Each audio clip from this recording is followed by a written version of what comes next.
Fala aí, pessoal, sejam muito bem-vindos a mais um vídeo do Economista Sincero, Economia Sem Enrolação. Dessa vez aqui em frente ao Capitólio para trazer para vocês as últimas informações, tudo que você precisa saber sobre as eleições americanas que podem decidir não só o futuro dos Estados Unidos, mas como do mundo livre. Afinal de contas, nos últimos anos, China, Rússia, Irã, Venezuela, Cuba, até o Brasil, esses países se juntaram num eixo chamado de eixo da resistência, que muitos, como nós aqui do canal, conhecemos como eixo do mal, que vem crescendo. E os Estados Unidos, o que eles estão fazendo? Na gestão Biden, nós vemos duas grandes guerras começando, economia mundial quase entrando em colapso, juros nas alturas, inflação nas alturas. Agora as coisas estão melhorando um pouquinho, mas quais os impactos dessas eleições no mundo, no Brasil, na nossa economia? É sobre tudo isso que eu vou falar no vídeo de hoje, que está imperdível. Mas antes de eu começar, você já sabe, se inscreva aqui no YouTube batendo no sininho e me diga nos comentários antes de eu começar, saia de cima do muro, bichão. Afinal de contas, quem vai ganhar essas eleições? Me diga aqui nos comentários, Trump ou Kamala, me diga aqui. Vou falar um pouquinho sobre o resumo da semana no mundo, as principais notícias. Depois, na segunda metade, a gente fala das eleições, como funciona esse sistema aqui que ninguém entende porra nenhuma. E também vou falar quem eu acho que vai ganhar. Mas já sabe, se inscreva no YouTube e me diga nos comentários quem vai ganhar. Sem enrolação, então, Ibovespa, queda de 1,23 e IFIX, queda de 0,20. Parece que o IFIX caiu muito mais, né? Parece que o IFIX caiu uns 18%, todo mundo reclamando dos fundos imobiliários, mas eu entendo, depois eu vou fazer um vídeo só sobre esse tema. A gente já sabe que os fundos vão continuar caindo enquanto a Selic estiver subindo ou estiver em tendência de alta. Daqui a pouco a situação muda um pouco. Sobre o Ibovespa, todo mundo reclamava, pô, Charlão, Ibovespa não sai dos 130 mil pontos, que droga, esse negócio não anda, não sai dos 130 mil pontos. Bom, saiu, agora foi para 128 mil pontos. A gente tá vendo que a bruxa tá solta, foi Halloween, Ibovespa saiu de 130, foi para 129 e agora 128 mil pontos, mas teve coisa que subiu. O que subiu? O dólar fechou em 5,86, segundo maior valor nominal da história do dólar. Olha que loucura, sem pandemia, Lula e Haddad conseguiram um feito histórico, fazer com que o dólar disparasse. Não acho que o dólar possa chegar agora a 10, por exemplo, ou 8, mas 6 é um número viável. Tem a ver com as eleições americanas, com tudo que está acontecendo no mundo, mas o principal componente desta alta do dólar é sim a irresponsabilidade fiscal brasileira. O governo está gastando demais, vocês sabem disso, e é óbvio que vai pressionar o câmbio, obrigando a gente a ter que subir a Selic de novo. Teremos reunião e provavelmente nova alta da Selic. Agora eu quero ver ano que vem com o Galípolo, porque fica todo mundo falando, tá subindo juro, é um banqueiro, Roberto Campos Neto, tá cuidando dos interesses dos bancos lá no Banco Central. Mas e o Galípolo ano que vem? Na primeira reunião ele vai meter o quê? 5% de baixa na taxa Selic, vai derrubar quando ele estiver cuidando? Eu não sei, cara, tem muita coisa para acontecer. O ano que vem promete, mas o dólar tá aí 5,86, um valor absurdo. Quando eu falava, investe, tá 4,85, vamos aproveitar a oportunidade, ninguém queria. Aí agora, meu amigo, 5,86 é foda. Já tem espaço para cair se o governo resolver as cagadas fiscais. Mas vamos entender o que vai acontecer, porque realmente o Brasil tem desvalorizado muito a sua moeda, uma das principais moedas em queda. E por falar em moeda, vamos falar sobre o Bitcoin. Ultrapassou os 400 mil reais, passou batido por isso, foi lá nos 415 mil reais, é a máxima histórica em reais, vocês estão vendo aqui no gráfico. Então, por que ele atingiu a máxima em reais se ele não está na máxima em dólares? Porque o dólar subiu e o Bitcoin subiu. Então, 415 mil reais. Tem gente que não investe no exterior, tem gente que não investe em cripto ainda. Vocês são muito loucos, né? Outubro costuma ser um mês bom e foi de novo um mês muito bom para o Bitcoin. Novembro, a ver, vamos aguardar. Mas as altcoins também se recuperaram. Em relação ao ouro, fechou em queda, puxado pela força do dólar no exterior. A China continua comprando ouro pra cacete para substituir o tesouro americano, mas isso ainda é um processo contínuo. Mas mesmo com essa queda do ouro na sexta-feira, ele ainda continua com uma alta muito forte. Só nos últimos 6 meses foram mais de 19%, por todos os motivos que vocês conhecem. Não é só o ouro que está ganhando força, É o dólar que está perdendo valor, todas as moedas estão perdendo valor. Destaques da semana, vamos começar com petróleo e conflitos pelo mundo. Israel eliminou um subcomandante das forças de elite do Hezbollah. O petróleo fechou em alta, $73, mas numa boa, com todo o contexto mundial que a gente está tendo em relação a conflitos, Rússia em guerra, Oriente Médio presta a pegar fogo, quase pegou fogo recentemente, petróleo na faixa de $70 indica, sabe o que você tem que prestar atenção? Que a economia mundial não está forte, ela está fraca, a China está com problemas, a economia americana, aqui a gente vai falar sobre crescimento, também não está nada assim muito absurdo, ou seja, se não tivéssemos esses conflitos da Rússia, ou essa possível guerra no Oriente Médio envolvendo o Irã, que é um grande produtor,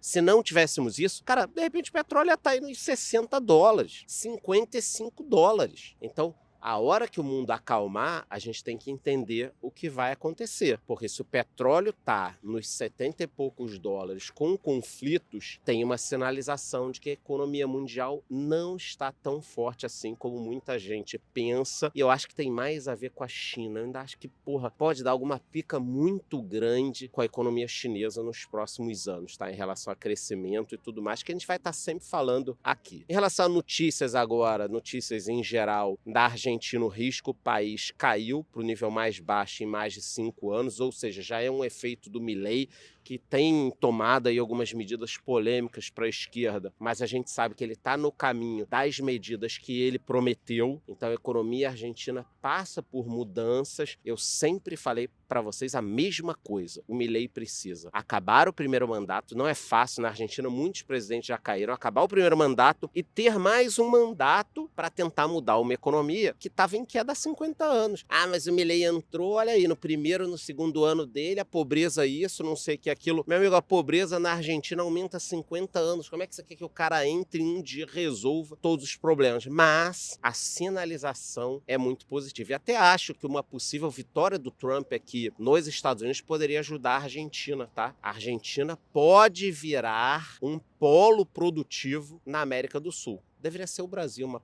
cara, depois a gente fala sobre isso. Mas tem essa notícia positiva da Argentina. Na Europa, a economia da França cresceu 0,4% no terceiro trimestre, o PIB da Itália ficou estável, o PIB da zona do euro cresceu 0,4%, um pouco acima do esperado, mas a gente percebe que a Europa tem uma dificuldade muito grande de crescer. O estado de bem-estar social, que é uma coisa positiva, ele acaba virando uma algema também do momento que você não faz as coisas certas. Esse é o grande problema. A Charlão, você é contra o estado de bem-estar social? Meu amigo, quem é contra o estado de bem-estar social de alguém? Quem vai ser contra isso? Agora, você recebe imigrantes, dá dinheiro e a população local não recebe dinheiro. Aconteceu esse problema aqui nos Estados Unidos também. Teve um furacão recentemente que uma turma perdeu muita coisa, americanos. E aí o governo ofereceu, acho que foi $700 ou $750 para cada família que tinha perdido tudo. $750 de uma vez só, não era por mês não. O governo ofereceu. Aí, você recebe $700 como americano, 700 a 750. E descobre que tem imigrante que entra ilegalmente. E só de aluguel lá em Nova York estão pagando $300 pro cara ficar por mês mais o dinheiro que ele recebe mais celular e é foda. Você começa a ficar muito puto, entendeu? Então a Europa passa por um problema muito grave de expandir o estado de bem-estar social para todo mundo que entra, só que a população tem que pagar um valor muito alto. Isso é uma loucura, tá? Isso é uma loucura e o Brasil tem problemas seríssimos em relação a essa questão também. A gente vai falar muito em outros vídeos. E falando em Brasil, o Brasil vende muito para os BRICS estão crescendo e estão ficando mais relevantes, Estados Unidos e União Europeia juntos. O Maduro chamou o Lula a se pronunciar sobre o veto da Venezuela nos BRICS, o Lula foi contra a entrada da Venezuela com razão. Aqui a gente tem que falar que o Lula agiu certo. Ah, vai falar bem do Lula. Meu amigo, eu tenho um compromisso aqui com a verdade, o Lula evitou que o Maduro entrasse nos BRICS. Isso é um negócio positivo, eu sei que você também acha, tá? Mas o Maduro ficou puto. O ministro do Trabalho disse que o debate sobre cortes de gastos não existe, ou seja, o brasileiro, aqui o governo tá fora da realidade ainda. O Brasil criou 247 mil empregos formais, o desemprego vem caindo, isso é uma notícia muito boa. Em relação ao lucro das empresas, começaram a sair alguns resultados. O lucro do Santander subiu 34,3% e o lucro do Bradesco também subiu. Bradesco que precisa de uma alta no lucro, o lucro subiu, mas não é só o lucro, né? A gente vem falando sobre essa questão do Bradesco, o crescimento do Nubank. Porra, o Bradesco precisa se reinventar. O Itaú comprou e vendeu a XP, comprou a Avenue, tem investimento em outras áreas. Pô, o Santander cresce em pequenos e médios negócios e o Bradesco está parado com um saco de dinheiro. Então, ele pode crescer o lucro só com o que ele tem, mas ele também precisa fazer alguma coisa, porque senão ele não vai ficar conseguindo crescer o lucro. Então eu falei um pouco sobre mundo ali e tal, tem algumas questões na Rússia também, tropas da Coreia do Norte indo para a guerra, mas acho que a gente pode falar em outros vídeos, porque chegamos ao momento do tema principal, as eleições aqui nos Estados Unidos. Primeiro falando da economia americana em si, para que vocês entendam o momento dos Estados Unidos. Tivemos uma criação de 12 mil vagas de trabalho em outubro, abaixo do esperado. O PIB também cresceu abaixo do esperado pelos analistas, 2,8% no terceiro trimestre, o que pode ser ótimo. Ó. Ele cresceu menos do que o trimestre anterior e abaixo do esperado pelos analistas. Pô, Charlão, então você está comemorando que o PIB está crescendo pouco? Tô, porque ele não está crescendo pouco o suficiente para ser uma recessão, nem muito, para que o governo não possa cair os juros, descer o juro americano. Então, o que a gente tem que torcer? Para a economia americana não entrar numa recessão, o mundo não entrar numa recessão, mas também não começar a crescer pra cacete, de forma que o governo tenha que subir o juro, não cair o juro. Vamos imaginar que o Trump entre, ou a própria Kamala, aí faz um baita governo no início focado no crescimento econômico, o país explode, os americanos têm que subir o juro, o que a gente vai fazer com a nossa Selic? Meter 20%? Então, é bem complicado, você tem que torcer para não cair, mas tem que torcer também para não subir muito. A vida do economista não é fácil, não. Então, esse crescimento abaixo do esperado acaba sendo um negócio positivo para a gente no médio a longo prazo, tá? A inflação recua para 2,1 de setembro, encostando na meta do Fed. Então temos aí um crescimento abaixo do esperado e uma inflação que caiu. Mas, porém, contudo, entretanto, a inflação segue incomodando os americanos e é o maior desafio da Kamala. Vive enchendo o saco dela por causa da inflação. Também tivemos alguns resultados aqui, temporada de resultados aberta. A Alphabet, a dona do Google, superou as expectativas, lucro de 26,3 bilhões no terceiro trimestre. Google, que tomou uma multa de 120 decilhões, eu vou repetir, 120 decilhões de reais na Rússia, que acaba sendo uma multa impagável, né? Uma multa que ninguém tem esse dinheiro para colocar. Então a Rússia já deu a multa para, tipo, sabe do que mais? Não vai operar aqui, não vai funcionar e foda-se. Mas o resultado do Google foi muito bom. As empresas de tecnologia estão apresentando um resultado acima do esperado todo ano. A empresa de tecnologia aqui nos Estados Unidos parece banco no Brasil. Todo ano fica acima, acima, acima. A Amazon registrou um lucro líquido de 15,3 bilhões, uma alta de 55%, se comparado a 2023, mas teve gente que não teve lucro tão alto assim, ou pelo menos superior do ano passado, que foi o caso da Apple, o lucro de 14,7 bilhões, uma queda de 36% em relação ao último ano. E se você quer aprender a investir nas empresas aqui dos Estados Unidos, quer aprender a investir em outras empresas, em ETF, pelo amor de Deus, entre na minha comunidade. Você perdeu a alta do dólar, você perdeu a alta de cripto, você perdeu a alta dos ativos do exterior, tá esperando o quê, meu filho? Marca aí o QR Code, dá uma escaneada, vai no link, entra na comunidade, pô, você vai aprender a investir no exterior, investir em criptomoedas, investir em fundos imobiliários, em ações, tá dando bandeira, vai ficar a vida inteira reclamando. Mas vamos seguir aqui então agora e entrar diretamente nas eleições americanas com uma linha do tempo para que você entenda. Bom, Donald Trump lá atrás venceu a Hillary Clinton e virou o presidente americano. Ele que acabou sucedendo Obama, que cumpriu 2 mandatos na Casa Branca, acho que vocês lembram bem do Obama. E chegamos na eleição de 2020, onde o Biden foi eleito presidente. Então o Biden ganhou do Trump em 2020. Mas foi o que eu falei. Pandemia, voto pelo correio, ninguém podia sair, uma série de coisas, e mesmo assim foi apertado. O que a turma esperou? Porra, se o Biden ganhou dele lá atrás, vai ganhar de novo. Só que o Biden não tinha mais condições, a gente também vai falar um pouco aqui. Então vem na linha do tempo. Obama, depois o Trump ganhou, foi tentar a reeleição, o Biden é que ganhou. Vamos seguindo aqui, tá? Só que a pandemia foi determinante naquelas eleições. Mesmo assim, acabou sendo uma eleição apertada no voto. onde até o final ninguém sabia quem ganharia. E agora, finalmente, chegamos na eleição de 2024, Trump versus Biden. Primeira parte. Por que primeira parte da eleição 2024? Porque o Biden se candidatou à reeleição. 2/3 dos americanos já estavam preocupados no início do ano com a saúde dele. Mesmo assim, ele insistiu em continuar, dava sinais de que a situação não estava boa, e aí veio o debate. O debate foi a gota d'água e, na minha opinião, foi um erro o Trump ter participado. Por quê? Porque durante o debate deu para perceber nitidamente que o Biden não tinha condições de concorrer. Em alguns momentos o Biden falava alguma coisa, o Trump, desculpa, eu não entendi o que ele falou.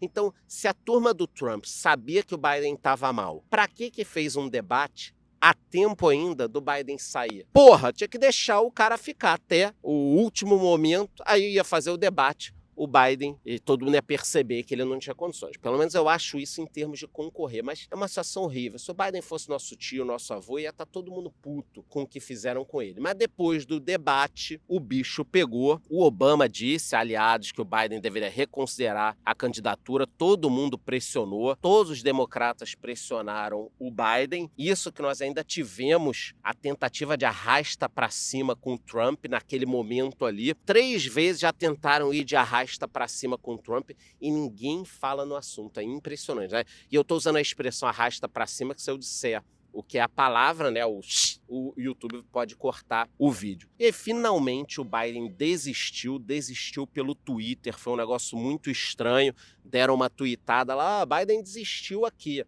Cara, provavelmente botaram ele numa sala e falaram, meu irmão, tu não vai concorrer a nada. Ah, não, mas eu quero concorrer. Não, vai jogar gamão, dama, aqui tem umas pracinhas em Washington também. E é isso, cara. Aliás, eu tô aqui no meio da confusão, às vezes tem um barulho ou outro, uma sirene, uma buzina, mas é para trazer esse contato para vocês. Tem que passar por isso, eu tenho certeza que ninguém liga para esses probleminhas técnicos, né? Mas então o Biden desistiu. Ou desistiram por ele e aí deram uma tweetada. O Biden sumiu alguns dias. Como é que pode você desistir de concorrer à reeleição com um tweet e você sumir 2, 3 dias? É óbvio que ele fez a contragosto. Todo mundo sabe disso. E botaram aí a Kamala, né? A Kamala aceita oficialmente. É claro que ela aceitou. Então temos a parte 2 das eleições de 2024. Agora vocês entenderam por que a parte 2. Quem é a Kamala? Bom, ela é do Partido Democrata. Ela é a atual vice-presidente dos Estados Unidos. Pensa e deseja aumento de impostos para os mais ricos e grandes corporações, fala no congelamento de preços, olha que loucura, é adepta e difunde a cultura woke e é a candidata dos artistas. Inclusive, recentemente ela disse que todo mundo precisa ser woke, para muitos. Até no Brasil fizeram uma comparação boa. A Kamala é um misto de Dilma com o Rolando Lero. Quem é mais antigo vai lembrar do Rolando Lero da escolinha do professor Raimundo. Mas é a queridinha dos artistas, de Eminem a Beyoncé. Todo mundo tem declarado voto nela. Aliás, eu acabei de ver um vídeo no Tico e Teco, aquela outra rede social, dos Vingadores, né? Os artistas fizeram o filme Vingadores. Todos eles declarando voto na Kamala. Cara, que loucura. Mas são atores, você tem que pensar que eles são atores. Ah, mas os Vingadores querem a Kamala, o Hulk quer a Kamala, o Homem de Ferro quer a Kamala. Porra, meu irmão, o Hulk não quer a Kamala, não. O Hulk esmagaria a Kamala. É porque o artista lá, aliás, ele é super de esquerda. Mark Ruffalo, né? O nome dele, ele é super de esquerda. E os Vingadores declararam voto na Kamala. Tem um lance lá do P. Depois eu falo para também não bloquear a vídeo. Então, essa é a Kamala. Já o Donald Trump, todo mundo conhece, do Partido Republicano, ex-presidente dos Estados Unidos. Ele fala em aumento de tarifas para produtos estrangeiros, principalmente os chineses, controle da imigração, é a favor de criptomoedas e é o candidato das empresas de tecnologia no momento. Eu trouxe aí uma foto do Trump com a Oprah Winfrey. Por quê? Porque muita gente não sabe que agora não querem ele, os artistas e tal. Mas antes dele concorrer a primeira vez, todo mundo era amigo dele, todo mundo gostava do Trump. Foi só o Trump decidir que iria concorrer à presidência que começaram a falar mal dele, que ele é fascista, o caralho, não sei o que e tal. A própria Oprah adorava o Trump, ele ia no programa, eles se falavam toda hora. Ele decidiu ser candidato, ela passou a falar mal e tá sempre falando mal dele, junto com outras apresentadoras apresentadoras e tal. Então esse é um fenômeno difícil da gente explicar. Por que o Trump era o queridinho? Quando ele falou, vou ser presidente americano. Não, não vai ser não. Se você for presidente, você é um fascista, não sei o que, tal.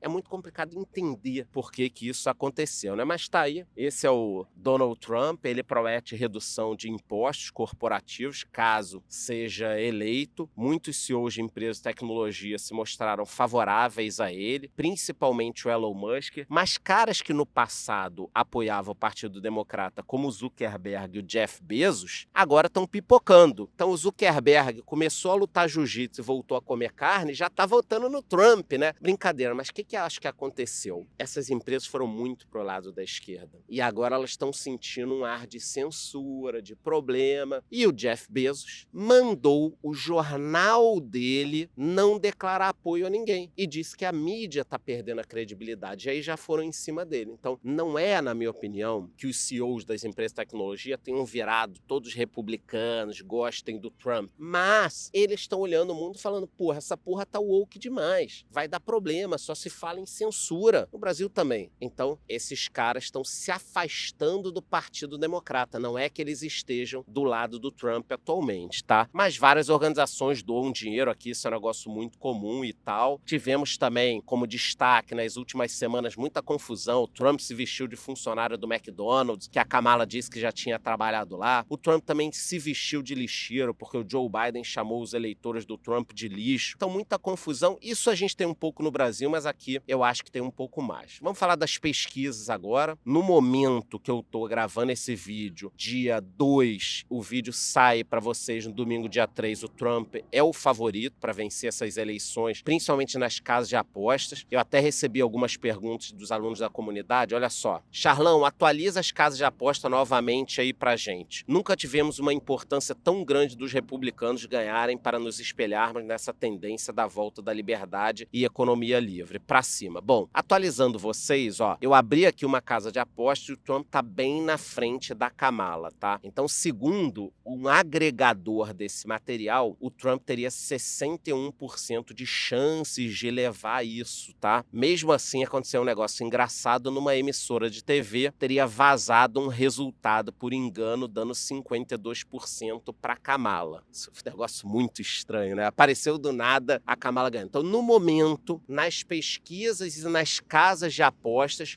o Trump está na frente. Mas nos últimos 2 dias, o Trump caiu e a Kamala subiu. Ah, então a Kamala vai ganhar? Não. O que eu estou dizendo é o seguinte, o favoritismo do Trump caiu. Mas vamos aguardar. O que muita gente não entende é como funciona o modelo americano de eleições. Para as pessoas não faz sentido, pô, então o Trump pode ter menos votos do que a Kamala e ganhar, ou o contrário, sim. Então o sistema eleitoral americano é diferente. Mas eu vou explicar para vocês. O primeiro ponto é que os estados funcionam de forma diferente. Você tem cédula de papel, você tem urna eletrônica, você tem voto pelo correio. Existem várias formas de se votar. Até tiveram algumas urnas incendiadas, o que é muito estranho, mas tudo bem. Agora, o resumo é o seguinte. Votar não é obrigatório nos Estados Unidos. Existem primárias, mas os democratas malandrinhos pularam as primárias. Os votos são direcionados aos delegados. O colégio eleitoral tem 538 delegados. E para vencer, o candidato tem que ter no mínimo 270 delegados. Então vamos lá.